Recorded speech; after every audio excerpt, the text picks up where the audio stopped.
రైలు hijack పాకిస్తాన్లోని బలూచిస్తాన్లో ఘటన. రైల్లో 500 మందికి పైగా ప్రయాణికులు క్వెట్టా నుంచి పెషావర్ వెళ్తున్న జాఫర్ ఎక్స్ప్రెస్ను హైజాక్ చేసిన బలూచ్ ఆర్మీ. రైలుపై తొలుత కాల్పులు జరిపిన సాయుధులు, పలువురికి గాయాలు. పౌరులను వదిలేసి భద్రతా సిబ్బంది సహా 214 మందిని బంధించిన BLA. సైనిక చర్య చేపడితే అందరినీ చంపేస్తాం. జైళ్లలో ఉన్నటువంటి బలూచ్ ఉద్యమకారులను 48 గంటల్లోగా వదిలేయాలి. పాక్ సర్కార్కు BLA అల్టిమేటం. హెలికాప్టర్లు, డ్రోన్లతో పాక్ ఆపరేషన్. 80 మందిని విడిపించినట్టు వార్తలు. 150 మందికి పైగా సైనికుల దుర్మరణం. మాజీ MP అబ్దుల్ ఖదీర్ వెల్లడి అంటూ చూస్తూ ఉన్నాం. మొత్తం మీద పాకిస్తాన్లో జరిగినటువంటి సంఘటన ఇది. హైజాక్ గురైనటువంటి రైలును కూడా మనం చూడొచ్చు. ఈ యొక్క సంఘటన మాత్రము నివ్వరబోయేలా కనబడతా ఉంది. పాకిస్తాన్లోని బలూచిస్తాన్లో వేర్పాటువాదులు రైలును హైజాక్ చేశారు. 9 బోగీలతో 500 మందికి పైగా ప్రయాణికులతో క్వెట్టా నుంచి ఖైబర్ పఖ్తూన్ఖ్వాలోని పెషావర్కు వెళ్తున్నటువంటి జాఫర్ ఎక్స్ప్రెస్ను మంగళవారం సాయుధులైన దుండగులు తమ ఆధీనంలోకి తీసుకున్నారు. ఈ మార్గంలో 17 సొరంగాలు ఉంటాయని పాక్ రైల్వే అధికారులు తెలిపారు. 8వ నెంబరు టన్నెల్ వద్ద వారి యొక్క రైలును అయితే వారి యొక్క ఆధీనంలోకి తీసుకున్నారంట.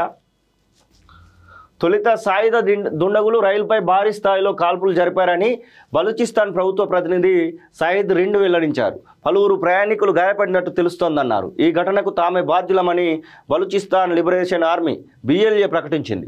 BLA తీవ్రవాదులు రైల్వే ట్రాక్ను పేల్చివేయడంతో జాఫర్ ఎక్స్ప్రెస్ నిలిచిపోయింది. వెంటనే వారు రైలుపై కాల్పులు జరిపి తమ నియంత్రణలోకి తెచ్చుకున్నారు. ఈ దాడిలో 30 మంది పాక్ సైనికులు మరణించినట్లు BLA వెల్లడించింది. రైల్లో ఉన్న మహిళలు, వృద్ధులు, చిన్నారులు, ప్రధానంగా బలూచిస్తాన్కు చెందిన వారిని వదిలిపెట్టి వారిని సురక్షిత మార్గాల్లో గమ్యస్థానాలకు పంపినట్లు తెలిపింది. ప్రస్తుతం 214 మంది, ఇందులో 100 మందికి పైగా పాక్ భద్రతా సిబ్బంది బందీలుగా ఉన్నట్లు తెలిపింది. తమపై ఏదైనా సైనిక చర్యలకు ప్రయత్నిస్తే బందీలందరినీ చంపేస్తామని బెదిరించింది. ఘటనా స్థలానికి సహాయక భద్రతా సిబ్బంది చేరుకున్నట్లు స్థానిక మీడియా వెల్లడించింది.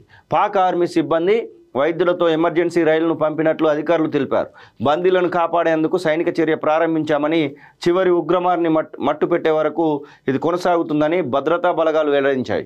హెలికాప్టర్లు, డ్రోన్లతో బాంబు దాడులకు దిగినట్లు సమాచారం. అయితే భద్రతా బలగాలు వైమానిక దాడులను ఆపకపోతే బందీలను చంపేస్తామని BLA హెచ్చరించింది. ఇదిలా ఉండగా పాక్కు చెందిన మాజీ MP అబ్దుల్ ఖదీర్ బలూచ్ ఓ వార్తా సంస్థతో మాట్లాడుతూ బందీలను విడిపించేందుకు BLAతో పోరాటానికి దిగిన పాక్ సైనికుల్లో 150 మందికి పైగా మరణించినట్టుగా చెప్పారట.